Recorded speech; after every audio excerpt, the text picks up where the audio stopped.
আমার আপনজনরাই বলে আমি নাকি ডাইনি মা, আমি নাকি আমার নিজের সন্তানকে খুন করেছি। যেই সন্তানকে এত কষ্ট করে বড় করলাম তিলে তিলে, যাকে পেটে ধরলাম, কত কষ্টই না করলাম, যার হাঁটা, যার হাসি মুখ, যার প্রতিটা কথা, প্রতিটা জিনিস আমার হৃদয়ে ছুঁয়ে যায়, আমার মন ভরে দেয়, সেই বাচ্চাটা, সেই সন্তানটাকে আমি কি খুন করতে পারি? কখনোই না। তাও আমার শুনতে হয় আমি নাকি খুনি মা। আমার সন্তানের বেড়ে যাওয়া, বেড়ে ওঠা, সম্পূর্ণ সবকিছুই আমার একা হাতে, নিজের হাতেই করা।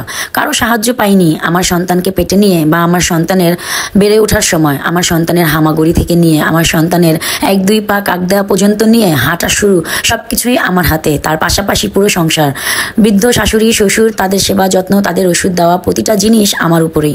কখনো নিজের দিকে ভালো করে তাকিয়েও দেখিনি। স্বামীর সাথে আমার দোটানা একটা সম্পর্ক হয়ে গেল। স্বামী আমাকে সবসময়ই বলতো, তুমি অন্যরকম হয়ে গেছো, চেঞ্জ হয়ে গেছো, তোমায় দেখতে এখন ভালো লাগে না, তোমার দিকে এখন আকর্ষণ টানে না, তুমি কেন এরকম হয়ে থাকো, এতটুকু বলেই সবসময় আমাকে বলতো। তার সাথে আমার দূরত্বটা খুব বেশি বেড়ে যাচ্ছিল।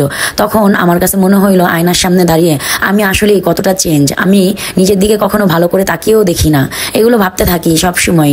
আমার মেয়েটাকে যখন খাওয়াতে নিতাম, তখন আমার শাশুড়ি এক এক কাজের জন্য আমাকে ডাকতো, বা রান্নায় কোনো একটা কাজ রেখে তারপরে তাকে খাওয়াতে হতো। বাচ্চা মেয়ে তো, বাচ্চাদেরকে একটা টাইম নিয়ে খাওয়াতে হয়, 2 থেকে 3 ঘন্টা পর পর বাচ্চাদেরকে খাওয়াতে হয়। এইগুলো সবকিছুই আমার নিজের একার করতে হইতো। তারপরও আমাকে শুনতে হয় আমি নাকি ডাইনি মা, আমি নাকি খুন করেছি আমার নিজের সন্তানকে। কেন এই কথাটা শুনতে হয়? কিসের জন্য? এখন আমার হাতে অফুরন্ত সময়, কিন্তু এখন আর আমি চুলটা আঁচড়িয়ে দেখি না, এখন আর আমি আয়নার সামনে দাঁড়াই না, এখন আর আমি এলোমেলো চুল নিয়েই থাকি। মনে হয় না চুলটা একটু বাঁধি। আগে তো তাও একটা খোপা বেঁধে রাখতাম, সেই খোপাটাও এখন আমার বাঁধতে ইচ্ছে করে না। আমি তো ডাইনি মা, আমি তো খুন করেছি আমার সন্তানকে। সেই দিন যদি আমার শাশুড়ি আমাকে ডাক না দিত, সেই দিন যদি সে নিজে একটু রান্নাঘরে গিয়ে রান্নাটা দেখতো, তাহলে হয়তো আমার সন্তানটাকে আমার এভাবে হারাতে হতো না। আমার সন্তানকে আমি খাওয়াতে নিয়ে বারবার বউরা, বারবার মায়েরা এই কাজটাই করে, প্রতিটা মানুষের রাগ জিদ সন্তানের উপরেই ওঠায়। এই জিনিসটা আসলে করা উচিত হতো না। সেই দিন আমি না করলেই হয়তো ভালো হতো।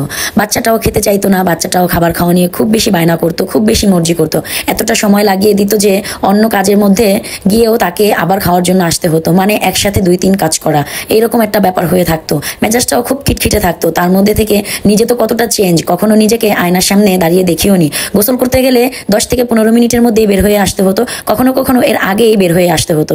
তারপরও আমাকে শুনতে হয় আমি নাকি ডাইনি মা, আমি নাকি খুন। আমার সন্তানকে যখন খাওয়াচ্ছিলাম তখন প্রতিবারের মতন সেই দিনও ও খাবার নিয়ে খুব বেশি মর্জি করলো। ও খাবার খেতে নিয়ে বারবার ফেলে দিতেছিল, ও খাবার মুখে নিয়েই বারবার খাবারটাকে জিব্বা দিয়ে ফেলে দিতেছিল, গিলতে আর চাচ্ছিল না। আমারও মেজাজটা একটু খারাপ ছিল। তখন আর আমি খেয়াল করে দেখলাম না, তাকে মুখের ভিতরে খাবারটা দিয়ে আমি দৌড়ে রান্নাঘরের দিকে চলে গেলাম। এসে দেখি আমার সন্তানটা সেই খাবার মুখে নিয়ে শুয়ে আছে। ভাবলাম ও তো শুয়েই আছে, অনেক সময় তো এরকম হয়, ও খাবার গিলে পরে খাবারটা হালকা একটু মুখে হয়তো থাকে, বা ও ঘুমিয়ে যায়। পরে আমি অন্য কাজে চলে গেলাম। অনেকক্ষণ পর যখন রুমে আসলাম, আসার পর দেখতে পেলাম আমার মেয়ের মুখের দিকে তাকিয়ে আমার মেয়ের মুখের সাইড দিয়ে রক্ত লেগে আছে, রক্ত পড়তেছে। আমি তো সেই দৃশ্য দেখে নিজেকে আর ধরে রাখতে পারলাম না, মেয়েকে নিয়ে সাথে সাথেই বের হয়ে গেলাম ডাক্তারের কাছে। কেন এরকম হইতেছে আমার মেয়ের, কি জন্য? ও তো ছোট বাচ্চা ছিল, ও বলতেও পারতেছিল না, ও কোনো কিছুই বুঝাইতে পারতেছিল না। ডাক্তার আমাকে জিজ্ঞেস করলো কি হয়েছিল, এর আগ মুহূর্তের ঘটনাটা বলবেন। তখন আমি এর আগ মুহূর্তের ঘটনাটা বললাম। ও খাবারগুলো ফেলে দিতেছিল, প্রতিবারই এরকম করে। আমার একটু রান্নাঘরে কাজ ছিল, আমার শাশুড়িও আমাকে বারবার বলতেছিল দেখো কিছু পড়ে যাচ্ছে কিনা। আমি ওকে মুখে খাবারটা দিয়েই চলে গেলাম রান্নাঘরে। কিছুক্ষণ পর এসে দেখি আমার মেয়ের মুখের দিক থেকে তাকিয়েই রক্ত। আমি কোনো কিছু না ভেবেই নিয়ে আসলাম আমার মেয়েটাকে ডাক্তারের কাছে। তারপরেই আমার মেয়েটা কিছুটা শ্বাস নিতেছিল। বাকি গল্প আসবে পরের ভিডিওতে। ভালো লাগলে অবশ্যই লাইক কমেন্ট শেয়ার করে পাশে থাকবেন। আসসালামু আলাইকুম, আল্লাহ হাফেজ।